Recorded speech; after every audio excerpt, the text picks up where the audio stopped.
مناتے ہیں ائمہ کی ولادت کی۔ اول ایک تقدس یہ ہے کہ ائمہ کی ولادت نہ کہو، ائمہ پیدا نہیں ہوتے، نازل ہوتے ہیں، ظہور کرتے ہیں۔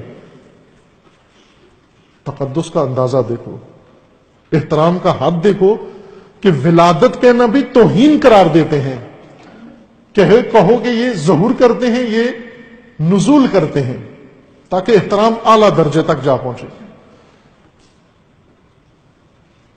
امام حسین کو ولادت کہنا توہین سمجھتے ہیں، نزول و ظہور کہو تاکہ امام حسین کا احترام بحال ہو جائے۔ یہ عقیدت میں اتنا جذباتی ہو گیا ہے کہ امام کی ولادت اپنی زبان سے کہنے کے لیے تیار نہیں ہے۔ وہ لفظ جو خود ائمہ نے استعمال کیا، رسول اللہ نے استعمال کیا، ائمہ ہدا نے استعمال کیا، ولادت ائمہ، ولادت امام، یہ ائمہ کی حدیث کے جملے ہیں سارے یہ، لیکن یہ ان الفاظ کو بھی توہین آمیز سمجھتا ہے۔ باقی انسان بھی پیدا ہوں، ائمہ بھی پیدا ہوں، تو پھر فرق کیا رہے گا؟ احترام میں، عقیدت میں اتنا آگے چلا گیا ہے کہ ولادت مت کہو، ظہور و نزول کہو۔ اور نصرت کے میدان میں حسین پھر تنہا ہے۔ اتنا بڑا عقیدت مند ان کا کھڑا ہوا ہے کہ اگر کسی نے کہا امام پیدا ہوتے ہیں میں گردن اڑا دوں گا، اور امام کی گردن اڑا رہے ہیں اس کے سامنے، اور یہ خاموش تماشائی کھڑا ہوا التماس سے دعا کر رہا ہے۔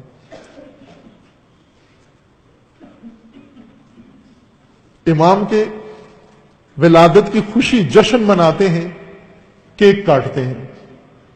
سب سے بڑا مقابلہ ہے کیک کاٹے، امام حسین علیہ السلام کی ولادت کا کیک کاٹے۔ کیک کیوں کاٹے؟ امام حسین کیک کھاتے تھے۔ کیک کہاں سے امام حسین سے جوڑ دیا تم نے؟ کیک کہاں سے امام علی سے جوڑ دیا؟ امام علی کا کیا تعلق کیک سے؟ یہ کیک تو تمہاری بیکری سے آیا ہے، بیکری تمہاری برطانیہ سے آئی ہے۔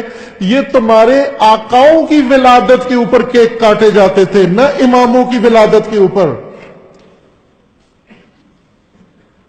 کیک کو احترام کے طور پر ولادت میں داخل کر دیا، وہ بھی ٹنوں وزنی کیک کہ دن گنو امام کی ولادت کے کتنے سال گزر گئے، اتنے ٹن کا، اتنے من کا کیک۔ 1400 سال گزر گئے، 1400 من کا کیک کاٹو تاکہ خدا خوش ہو جائے، امام حسین خوش ہو جائے۔ یہ عقیدت ہے۔ عقیدت دیکھیں کہاں جا پہنچی ہے۔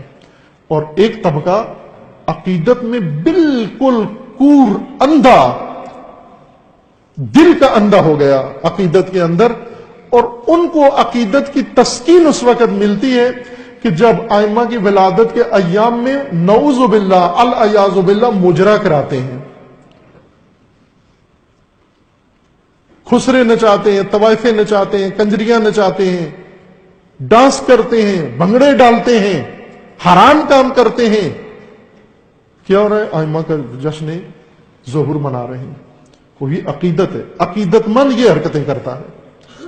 عقیدت مند جب اندھا ہو جائے، عقیدت مند جب عقیدت میں کور ہو جائے، معصیت کرتا ہے روز ولادت حجت خدا، گناہ کرتا ہے،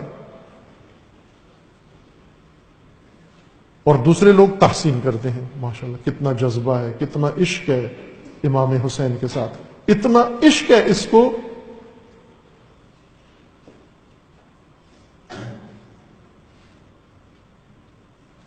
اور باقی سارے تماشائی ہیں۔ یہ عقیدت کہ معصیت کو بھی کراس کر گئی عقیدت، معصیت کو بھی ارتکاب کر گئی عقیدت، لیکن نصرت کے میدان میں صدیاں گزر گئی، یہ قدم نہیں اٹھایا۔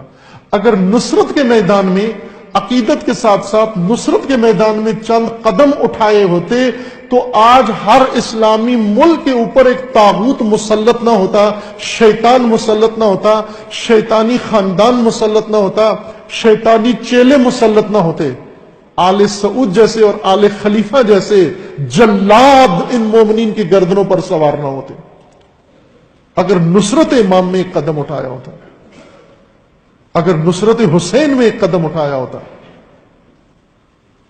صدیوں بیٹھ کر، فیسیں لے کر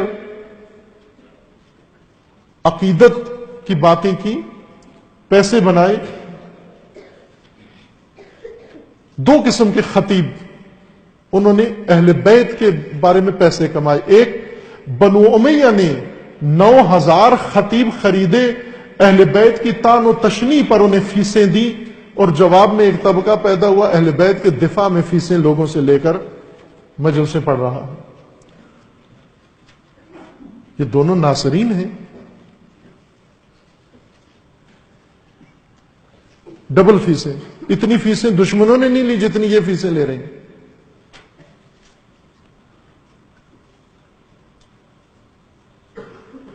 نصرت حسین میں ایک قدم اٹھاؤ. امام نصرت مانگ رہے ہیں. حال میں ناصر، مدد کرنے والا، کوئی ساتھ دینے والا، چند قدم ساتھ چلنے والا، میدان میں اترنے والا، مبارزہ کرنے والا، طاغوتیت کا انکار کرنے والا، یزیدیت کو للکارنے والا، اپنے آپ کو مصائب کے سپرد کرنے والا، یہ ناصر ہے. باقی سارے خاذل ہیں.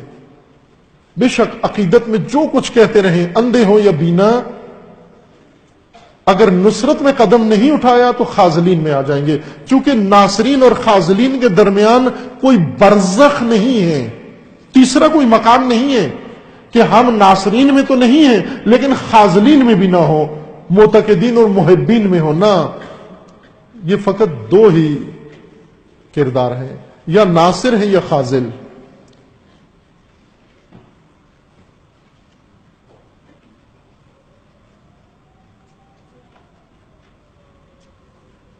اور آج زیادہ